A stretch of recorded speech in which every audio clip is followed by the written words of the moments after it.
Hello learner, my name is Ansar Shaikh और आज हम लोग सीखेंगे प्रिंसिपल कंपोनेंट एनालिसिस का एग्जांपल। प्रिंसिपल एनालिसिस कंपोनेंट क्या होता है और वो उसको हम लोग किस तरीके से एक प्रॉब्लम की हेल्प से उसको सॉल्व करेंगे। तो प्रिंसिपल कंपोनेंट एनालिसिस एक मैकेनिज़्म है जो क्या करता है कि हमारे डेटा सेट के अंदर जो नंबर ऑफ डायमेंशन रहते हैं उस डायमेंशन को वो रिड्यूस करेगा। तो ये रिड्यूस करने के लिए हमें क्या चाहिए, हमें एक डेटा सेट चाहिए और इसके अंदर टोटल 5 स्टेप्स आएंगी और 5 स्टेप का यूज़ करके हम लोग क्या करेंगे, उस डेटा सेट के जितने फीचर है उसको हम लोग रिड्यूस करेंगे। चलिए देखते हैं हम लोग इसको। तो यहाँ पे आप देखोगे, यहाँ पे मेरे पास एक डेटा सेट है। उस डेटा सेट के अंदर दो फीचर है x1 और x2। इस x1 के अंदर उसकी वैल्यूज़ है 4, 8, 13 एंड 7। इसी तरीके से x2 की वैल्यू है 11, 4, 5 एंड 14। अब हम लोग फर्स्ट स्टेप देखते हैं कि फर्स्ट स्टेप में हम लोग क्या करेंगे। स्टेप नंबर फर्स्ट क्या बोलता है कि calculate the mean of feature 1 and feature 2। मतलब हमको x1 और x2 का मीन निकालना होगा। तो मीन निकालने का फॉर्मूला क्या है, तो हम लोग पहले मीन निकालते हैं x1 का। तो x1 का मीन निकालने के लिए हम लोग क्या करेंगे, ये सारे वैल्यू को ऐड करेंगे और इसको टोटल नंबर ऑफ वैल्यू से डिवाइड करेंगे। तो मैं क्या कर रहा हूँ यहाँ पे, x1 bar is a mean of x1. Okay, x1 bar is a mean of x1 is equal to 4 plus 8 plus 13 plus 7 divided by 4। तो x1 का मीन निकल के आया है हमारा 8। इसी तरीके से हम लोग क्या करेंगे, x2 का भी मीन निकालेंगे। तो x2 का मीन निकालने के लिए हम लोग x2 बार लिखेंगे। x2 bar it is a mean of x2। तो जैसे हमने x1 का मीन निकाले वैसे ही हम लोग x2 का भी मीन निकालेंगे। तो x2 का मीन निकालने के लिए क्या करेंगे, हम लोग सारी वैल्यू को ऐड करेंगे और उसको टोटल नंबर ऑफ वैल्यू से डिवाइड करेंगे। तो देखते हैं हम लोग, 11 plus 4 plus 5 plus and 14 divided by 4। तो ये मीन हमारा निकल के आया है 8.5। तो ये पहली स्टेप हमको परफॉर्म करना पड़ेगा। इसमें हमको सारे फीचर्स के मीन निकालने होते हैं। तो हमने x1 का मीन निकाल लिया, x2 का मीन निकाल लिया। तो ये हमारी फर्स्ट स्टेप हो गई है। अब सेकंड स्टेप में हम लोग क्या करेंगे, हम लोग कोवेरियंस निकालेंगे, कोवेरियंस मैट्रिक्स निकालेंगे। अभी कोवेरियंस मैट्रिक्स निकालने का फॉर्मूला क्या है और किस तरीके से हम लोग कोवेरियंस निकालेंगे। तो स्टेप नंबर 2 में जाएंगे हम लोग। तो स्टेप नंबर 2 में हम लोग कोवेरियंस लिखेंगे। This is covariance matrix is equal to covariance x1 x1, covariance of x1 x2, covariance of x2 x1 and covariance of x2 x2। Okay, तो ये हमारा कोवेरियंस मैट्रिक्स हो गया। अब इसके अंदर हर एक टर्म को हमको कैलकुलेट करना पड़ेगा। मतलब ये हमारा कोवेरियंस है, तो ये कोवेरियंस सारे कोवेरियंस हमको कंप्यूट करने होंगे। तो देखते हैं हम लोग ये कोवेरियंस का फॉर्मूला क्या है। तो ये कोवेरियंस का फॉर्मूला है, इस कोवेरियंस का formula, covariance of x1 x1 is equal to 1/n-1। तो हमारा n क्या है, हमारे टोटल डेटा पॉइंट कितने, 4। तो 1/4 - 1 ये हो जाएगा 3 multiplied by summation of from 1 to n। तो हमको समीशन करना होगा, किसका, हम लोग समीशन करेंगे हमारा जो डेटा पॉइंट है उसमें से हम लोग क्या माइनस करेंगे, हमारे x1 के मीन, x1 के डेटा पॉइंट में से हम लोग x1 का मीन माइनस करेंगे। तो this is xi minus mean of x1 multiplied by in bracket xi minus mean of x1। Okay, तो ये फॉर्मूला लेके हम लोग इसको कंप्यूट करेंगे। तो यहाँ पे हम लोग डालेंगे, इसको सॉल्व करेंगे, 1/3 मल्टीप्लाइड बाय xi, मतलब पहला वाला डेटा पॉइंट हमारा x1 का। तो पहला वाला डेटा पॉइंट क्या है हमारा, 4। 4 में से हम लोग क्या करेंगे, 4 में से हम लोग 8 माइनस करेंगे, 4 में से हम लोग 8 माइनस करेंगे, तो ये हो गया 4 माइनस 8 मल्टीप्लाइड बाय अगेन 4 में से हम लोग 8 माइनस करेंगे, तो क्या हो गया 4 माइनस 8, 4 माइनस 8। तो ये इसको हम लोग किस तरीके से लिखेंगे, हम लोग इसको लिखेंगे 4 माइनस 8 होल स्क्वायर। अब ये हमारा फर्स्ट डेटा पॉइंट कर लिया हमने कंप्यूट। इसी तरीके से हमको सेकंड डेटा पॉइंट लेना होगा, that is 8 minus 8 whole square plus, फिर थर्ड डेटा पॉइंट लेंगे हम लोग 13 minus 8 whole square, then fourth वाला डेटा पॉइंट लेंगे हम लोग 7 माइनस 8 होल स्क्वायर, और इसको कंप्यूट करेंगे हम लोग, तो हमारा कंप्यूटेशन में हमारा आउटपुट रिजल्ट क्या आ रहा है, 14 आ रहा है। तो हमने पहला कोवेरिएंस निकाल ली है, कोवेरिएंस ऑफ x1, x1। अब हम लोग क्या करेंगे, सेकंड कोवेरिएंस निकालेंगे, कोवेरिएंस ऑफ x1, x2। तो इसको जाएंगे हम लोग यहाँ पे, हाँ यहाँ पे आप जिस तरीके से हमने ये कंप्यूट किया है इसी तरीके से हम लोग ये कंप्यूट करेंगे। बस अब डिफरेंस क्या है, वहाँ पे हमने सारे एलिमेंट x1 के लिए थे, यहाँ पे x1 और x2 लेना होगा। तो कोवेरिएंस का फॉर्मूला हम लोग अप्लाई करेंगे यहाँ पे 1/3 multiplied by first x1 minus x1 bar. Okay, तो यहाँ पे हमारा x1 क्या है 4 माइनस 8 मल्टीप्लाइड बाय, अभी हमारे पास x2 है, तो x2 का लेंगे हम लोग सेकंड, x2 का फर्स्ट डेटा पॉइंट लेंगे 11 माइनस मीन ऑफ x2। तो x2 का मीन क्या था हमारा x2 का मीन था 8.5, तो यहाँ पे लेंगे हम लोग 11 माइनस 8.5 प्लस, फिर second data point 8 minus 8 multiplied by in bracket x2 का second data point 4 minus 8.5 plus third data point लेंगे हम लोग 13 minus 8 multiplied by 5 minus 8.5 plus, फिर नेक्स्ट लास्ट डेटा पॉइंट लेंगे हम लोग x1 का पहले 7 माइनस 8, फिर सेकंड लास्ट डेटा पॉइंट लेंगे हम लोग x2 का 14 माइनस 8.5। अब इसको हम लोग कंप्यूट करेंगे तो ये कंप्यूटेशन हमारे को क्या मिलेगा रिजल्ट में -11। ओके, -11। तो x1, x2 is equal to -11। अब यहाँ पे थर्ड जाएंगे हम लोग, covariance of x2 minus x1, this and this both are similar. Okay, ये दोनों भी क्या होगा हमारा सिमिलर हो जाएगा, तो इसकी जो वैल्यू है वही वैल्यू इसकी आएंगी। तो मैंने यहाँ पे लिखा है covariance of x2, x1 is equal to covariance of x1, x2 is equal to -11। So ये हमारी तीन वैल्यू निकल के आ गई है। अब हम लोग नेक्स्ट कोवेरिएंस निकालेंगे, कोवेरिएंस ऑफ x2, x2। तो जैसे हमने x1, x2 का कोवेरिएंस निकाले थे वैसे ही हम लोग x2, x2 का कोवेरिएंस निकालेंगे, लेकिन इस बार हम लोग क्या कंसीडर करेंगे, x2 फीचर्स के डेटा पॉइंट को कंसीडर करेंगे। तो यहाँ पे हम लोग देख पाएंगे 1/3 first data point of x2 11 minus 8.5 whole square plus second data point 4 minus 8.5 whole square plus third data point 5 minus 8.5 whole square. Okay, यहाँ मैं होल स्क्वायर लिखना भूल गया, I forget to write whole square and 14 minus 8.5 whole square. तो इस तरीके से हमारा क्या होगा, इसको भी हम लोग कंप्यूट करेंगे और कंप्यूटेशन में हमारे को निकल के आ गया है 23। ओके, सो ये कोवेरिएंस की वैल्यू हमारे पास आ गई है। अब इन कोवेरिएंस को हम लोग क्या करेंगे, मैट्रिक्स में सब्सटीट्यूट करेंगे, मैट्रिक्स में डालेंगे हर जगह पे, तो उस मैट्रिक्स को हम लोग क्या बोलेंगे, कोवेरिएंस मैट्रिक्स। तो हमारा ये कोवेरिएंस मैट्रिक्स निकल के आया है। पहला वैल्यू 14 यहाँ पे रखें, देन सेकंड वैल्यू -11 यहाँ रखें, थर्ड वैल्यू -11 यहाँ रखें और फोर्थ वैल्यू 23 यहाँ पे रखें। तो this is my step number 2।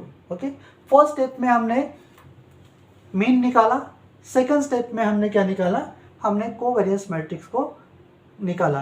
अब थर्ड स्टेप में हम लोग क्या करेंगे, इस कोवेरियंस मैट्रिक्स का आइजन वैल्यू निकालेंगे, ठीक है। तो आइजन वैल्यू कैसे निकालेंगे, स्टेप नंबर 3 पे जाएंगे हम लोग। So compute the eigen value of covariance matrix. So what is the formula for the finding out the covariance eigen value of the covariance matrix? This is the formula. Okay, determinant of covariance matrix minus lambda I bracket close equal to 0। Okay, so lambda क्या है हमारा lambda है eigen value, यही हमको find out करना है। और आई क्या है हमारा आइडेंटिटी मैट्रिक्स, और सी एम क्या है सी एम हमारा कोवेरियंस मैट्रिक्स है। तो ये सारी वैल्यू हम लोग यहाँ पे सब्सटीट्यूट करेंगे। तो यहाँ पे मैंने रख दिया covariance matrix minus lambda in bracket identity matrix. So this is what identity matrix. अगर हम लोग दिस इक्वल टू 0 और इसको हम लोग कंप्यूट करते हैं, ठीक है, तो हमको क्या मिलेगा 14 minus lambda minus 11 23 minus lambda is equal to 0। Okay, अब हम लोग क्या करेंगे, हमको लैम्बडा का वैल्यू कैलकुलेट करना है, मतलब आइजन वैल्यू हमको कैलकुलेट करना है। तो हम लोग इसका क्रॉस मल्टीप्लिकेशन करेंगे, 14 minus lambda multiplied by 23 minus lambda minus 11 multiplied by minus 11। Okay, this equal to 0। अब इसको हम लोग कंप्यूट करेंगे तो हमारा सिंप्लीफिकेशन क्या आ रहा है, lambda square minus 37 lambda minus 201 equal to 0। Okay, तो दिस अगर हम लोग इसको सॉल्व करते हैं तो कोई भी क्वाड्रेटिक इक्वेशन का फॉर्मूला ले लीजिए, ठीक है, उस फॉर्मूले से आप इसको कैलकुलेट कर सकते हैं। जैसे आपका जो फार्मूला है x is equal to minus b plus minus b square minus 4ac divided by 2a। Okay, ये फार्मूला लेके आप क्या करो, आप लैम्बडा का वैल्यू कैलकुलेट कर दीजिए। तो हमारे पास यहाँ पे दो रूट मिलेंगे। पहले रूट को हम लोग बोल रहे हैं लैम्बडा 1 और दूसरे रूट को बोल रहे हैं हम लोग लैम्बडा 2। लैम्बडा 1 हमको क्या मिला 30.3849 और लैम्बडा 2 हमको क्या मिला 6.6159। मे बी यहाँ पे करेक्शन हो सकता है, आप देख लीजिएगा। तो this is my step number 4। तो पहले स्टेप में हमने मीन निकाले, दूसरे स्टेप में हमने कोवेरियंस मैट्रिक्स को कंप्यूट किया और थर्ड स्टेप में हमने क्या किया, हमने आइजन वैल्यू निकाला उस कोवेरियंस मैट्रिक्स का। ओके, तो हमारे पास आइजन वैल्यू मिल गया है, this is what my eigen value. अब फोर्थ स्टेप में हम लोग जाएंगे। तो फोर्थ स्टेप में हमको क्या करना है, अब फोर्थ स्टेप में हम लोग कंप्यूट करेंगे को eigen vector. Okay, eigen vector. तो आइजन वेक्टर को मैं कैसे लिख रहा हूँ, z is equal to Z1 and Z2, ये मेरा आइजन वेक्टर है, ठीक है। अब ये मैं यहाँ पे आइजन वेक्टर कंप्यूट करने के लिए मैं एक फार्मूला कंसीडर करूँगा, दिस फार्मूला, ये फार्मूला मैं कंसीडर कर रहा हूँ। क्या है, in bracket covariance matrix minus lambda identity matrix multiplied by this z। Okay, तो z क्या है मेरा Z1 और Z2। ओके, तो यहाँ पे मैं दिस इज इक्वल टू 0 और ये वैल्यू मैं यहाँ पे सब्सटीट्यूट करूँगा। तो मेरे को ये कंप्यूटेशन क्या मिला था, ये कंप्यूटेशन मुझे ये मिला था। तो ये पूरा का पूरा वैल्यू मैं एज इट इज यहाँ पे सब्सटीट्यूट करूँगा और यहाँ पे Z1 एंड Z2 करूँगा। This term is multiplied by Z1, okay, minus this term is multiplied by Z2। तो ये हो जाएगा हमारा 14 minus lambda multiplied by Z1 minus 11 multiplied by Z2, this equal to 0। Okay, इसी तरीके से हम लोग नीचे वाली रो को इससे मल्टीप्लाई करेंगे। तो minus 11 Z1 plus in bracket 23 minus lambda multiplied by Z2, okay, is equal to 0। Now what I am going to do, I am going to compute this part. Okay, मैं पहले इस पार्ट को compute करता हूँ, इस part को भी कर सकता हूँ मैं, ठीक है। तो पहले मैं इस पार्ट को कंप्यूट कर रहा हूँ। अब इस पार्ट को मैं जब कंप्यूट कर रहा हूँ, ठीक है, so 14 minus lambda in bracket Z1 minus 11 Z2 is equal to 0। Okay, अभी माइनस 11 Z2 क्या होगा, ये आपका इस साइड में शिफ्ट हो जाएगा।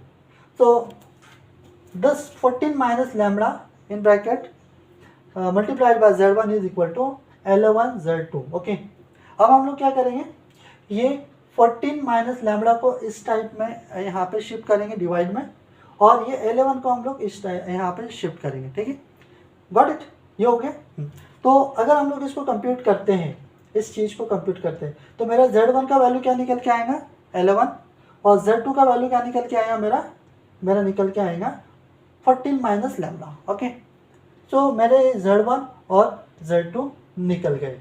ओके, सो अब हम लोग क्या करेंगे, इस वैल्यू को हम लोग यहाँ पे प्लेस करेंगे। ठीक है, तो these are what, these are my eigen vector. Okay, ये मेरा आइजन वेक्टर है। Okay, got it. अब बात करते हैं हम लोग, यहाँ तक कि हमने E1 निकाला, तो हमने E1 के लिए ये वाला इक्वेशन कंसीडर किया, वैसे ही हम लोग E2 के लिए हम लोग ये वाला इक्वेशन कंसीडर करेंगे, और हम लोग कंप्यूट करेंगे तो हमारे को E2 भी मिलेगा। हमको क्या होगा, E2 भी मिलेगा। आई होप यहाँ तक कि आपको ये स्टेप्स क्लियर हुई होंगी। ठीक है, सो अभी तक के हमने 4 स्टेप देखे। पहले स्टेप में हमने मीन निकाला, दूसरे स्टेप में कोवेरियंस मैट्रिक्स निकाला, तीसरे स्टेप में हमने आइजन वैल्यू निकाला, और फोर्थ स्टेप में हमने क्या निकाला, आइजन वेक्टर। ओके, तो भाई मुझे पहला आइजन वेक्टर मिला इस इक्वेशन से, वैसे ही मुझे ये वाले इक्वेशन से मुझे क्या मिलेगा, ये वाले इक्वेशन से मुझे आइजन वेक्टर 2 मिलेगा। ठीक है, तो हम लोग देखेंगे अब नेक्स्ट आइजन वेक्टर। अब हम लोग यहाँ पे हमारे को आइजन वेक्टर मिल गए। अब हमारा फाइनल स्टेप क्या रहेगा, अब हम लोग कैलकुलेट करेंगे principal component, first principal component. Okay, तो फर्स्ट प्रिंसिपल कंपोनेंट कंसीडर करने के लिए, कैलकुलेट करने के लिए हम जाएंगे इस स्टेप पे हमारे। ओके, तो this is my final step, ये मेरी फाइनल स्टेप है। ठीक, अब इसमें फाइनल स्टेप में हम लोग क्या करेंगे, यहाँ पे क्या करेंगे। ठीक है, तो यहाँ पे PCA को कंप्यूट करने के लिए हमारा जो आइजन वैल्यू आया है, तो हमारा आइजन वैल्यू क्या आया था, हमारा λ1 ये आया था और λ2 ये आया था। तो इन दोनों में से जो मैक्सिमम रहेगा, λ1 और λ2 में से जो मैक्सिमम रहेगा उसको हम लोग कंसीडर करेंगे। तो मैं क्या कर रहा हूँ, मैं कंसीडर कर रहा हूँ λ1, क्योंकि λ1 का वैल्यू क्या है 30.3849 है। तो इस वैल्यू को मैं यहाँ पे कंसीडर कर रहा हूँ प्रिंसिपल कंपोनेंट को कैलकुलेट करने के लिए। ओके, अब प्रिंसिपल कंपोनेंट को कैलकुलेट करने के लिए अब हमको क्या करना पड़ेगा, हमको ये आइजन वेक्टर का यूनिट निकालना पड़ेगा। ठीक है, सो यूनिट कैलकुलेट करने के लिए हमको क्या लगेगा, हमारा जो z लिए थे हमने, ठीक है, यहाँ पे z लिए थे, उसको हम लोग कंसीडर करेंगे, उसका लेंथ कैलकुलेट करेंगे। तो उसके लिए हम लोग फॉर्मूला क्या लगाएंगे, length of z is equal to, okay, length of z is equal to. अब मैं ये पहला वाला आइजन वेक्टर कंसीडर कर रहा हूँ, क्यों, ये मेरा L1 और 14 माइनस लैम्बडा आया था, तो इसको मैं कंसीडर कर रहा हूँ z का लेंथ निकालने के लिए। तो इसलिए यहाँ पे L1 का स्क्वायर प्लस 14 माइनस λ1 का स्क्वायर। ओके, 14 माइनस λ1 का स्क्वायर। ठीक है, अब λ1 की वैल्यू हमको पता है क्या है, λ1 की वैल्यू है 30.3849। तो ये वैल्यू हम लोग सब्सटीट्यूट करेंगे और इसको हम लोग कंप्यूट करेंगे, तो ये हमारा क्या निकल के आ रहा, हमारा ये निकल के आ रहा 19.7348। ओके, ये निकल के आ रहा। अब हम लोग क्या करेंगे कि अब हमको क्या करना है, अब हमको फर्स्ट कंपोनेंट निकालने हैं। ठीक है, फर्स्ट कंपोनेंट निकालना है, तो हम लोग क्या करेंगे, इस वैल्यू से आइजन वेक्टर के अंदर जो भी है उसको डिवाइड करेंगे। तो हमारा पास E1 के अंदर क्या है, L1 और 14 माइनस लैम्बडा का वैल्यू आपको पता है 30.3849 है। तो ये वैल्यू को हम लोग जो हमारा लेंथ आया उससे डिवाइड करेंगे। तो यहाँ पे करेंगे हम लोग L1 divide by this value, similarly 14 minus lambda value divided by this value. तो ये कंप्यूट होने के बाद में हमको क्या मिला, ये वैल्यू मिला, ये वैल्यू मिला। ठीक है, ये वैल्यू मिला, गॉट इट, ये वैल्यू मिला। ठीक है, सो ये वाला हमारे को वैल्यू मिल गया। इसी तरीके से यहाँ पे जैसे हमने E1 निकाले थे, ओके, तो E2 निकालने के लिए हमारे पास ये वाला फार्मूला लेके E2 निकालेंगे और E2 का भी हमको ये वैल्यू मिलेगा। Got it? So this is what, this is E1 and E2। तो हमारा ये आइजन वेक्टर निकल गया। अब हम लोग फाइनली निकालेंगे फर्स्ट कंपोनेंट निकालेंगे। फर्स्ट कंपोनेंट निकालने का फॉर्मूला क्या है? What is the formula for computation of the first? Okay, तो यहाँ पे हम लोग E1 को कंसीडर करेंगे। First compute the first PCA को कंप्यूट करने का formula, transpose of E1 multiplied by x1 minus mean of x1 x2 minus mean of x2। ठीक है, तो अब हम लोग इसको कंप्यूट करेंगे। ठीक है, अब हमारा x1, पहला x1 क्या है? अगर आप देख पाओगे डेटा सेट को देख पाओगे आप यहाँ पे x1 क्या है? 4, x1 दिस इज 4, ओके। और E1 क्या है? E1 हमारा ये है, तो इसका ट्रांसपोज कर रहे हैं हम लोग, इसका E1 का ट्रांसपोज कर रहे हैं। तो ट्रांसपोर्ट में ये कॉलम में है, तो ये काय में कन्वर्ट हो जाएगा? रो में कन्वर्ट हो जाएगा। सो 0.5574 देन 0.8303 ये आ गया। और उसके बाद में हम लोग ये मैट्रिक्स लेंगे। 4 x1 क्या है? 4 और x1 बार क्या है? 8, तो 4 माइनस 8। इसी तरीके से x2 क्या है? 11 माइनस x2 बार बोले तो 8.5 आया था हमारा, 8.5 दिस इज ओके। तो ये 8.5 हमने यहाँ पे सब्स्टिट्यूट करी और इसको कैलकुलेट किया हमने, तो ये हमारा क्या निकल के आया? फाइनली हमको मिला है ये value -4.30535। Okay, this is my first PCA, ये मेरा फर्स्ट पीसीए। ठीक है, इसी तरीके फर्स्ट पीसीए का वैल्यू, ओके, फर्स्ट पीसीए का फर्स्ट वैल्यू। इसी तरीके से हम लोग क्या करेंगे? अभी हमने ये पहले डेटा पॉइंट कंसीडर किए थे, इसी तरीके से हम लोग सेकंड डेटा पॉइंट कंसीडर करेंगे। 8 और 4 इसमें सब्सटीट्यूट करेंगे, हमको नेक्स्ट वैल्यू निकल जाएगा। वैसे 13 और 5 कंसीडर करेंगे, लेंगे और सब्सटीट्यूट करके एक वैल्यू निकालेंगे, जैसे ये वैल्यू निकाले थे वो निकल जाएगा। वैसे 7 और 14 को हम लोग कंसीडर करेंगे, इस फॉर्मूले में सब्सटीट्यूट करेंगे और एक वैल्यू निकल के आएगा। ओके, तो यहाँ पे आप देख पाओगे कि 4 और 11 का क्या वैल्यू निकला हमारा? ये -4. ये इसी तरीके से हम लोग 8 और 4 रखते हैं तो हमको ये मिलेगा। 13 और 5 रखते हैं तो हमको ये मिल रहा है, और 7 और 14 रखते हैं तो हमको ये मिल रहा है। ठीक है, मतलब हमारे पास 2 कॉलम की जगह हमको एक कॉलम मिला। Okay, so this value reduce to this. Okay, तो इन 2 एट्रीब्यूट की जगह पे हम लोग क्या करेंगे? एक एट्रीब्यूट यूज़ करेंगे, एक फीचर्स यूज़ करेंगे। So this is called as a PCA. Okay, तो पीसीए ने क्या किया? आपके 2 फीचर्स को रिड्यूस करके एक फीचर्स में ला लिया। Okay, so why we are going to reduce? Because to get the proper prediction. Okay, इसलिए हमको और सही फीचर हमको अप्लाई करना ज़रूरी है, इसलिए हम लोग क्या कर रहे हैं? रिड्यूस कर रहे हैं हम लोग। So this is called as a principal component analysis. So यहाँ तक कि आपको समझ में आया होगा। सो मैं चाहता हूँ कि मेरे चैनल को आप सब्सक्राइब करिए, लाइक करिए। ओके, तो इसी तरीके से हम लोग नेक्स्ट टॉपिक में आएंगे। सो मिलते हैं। Thank you so much.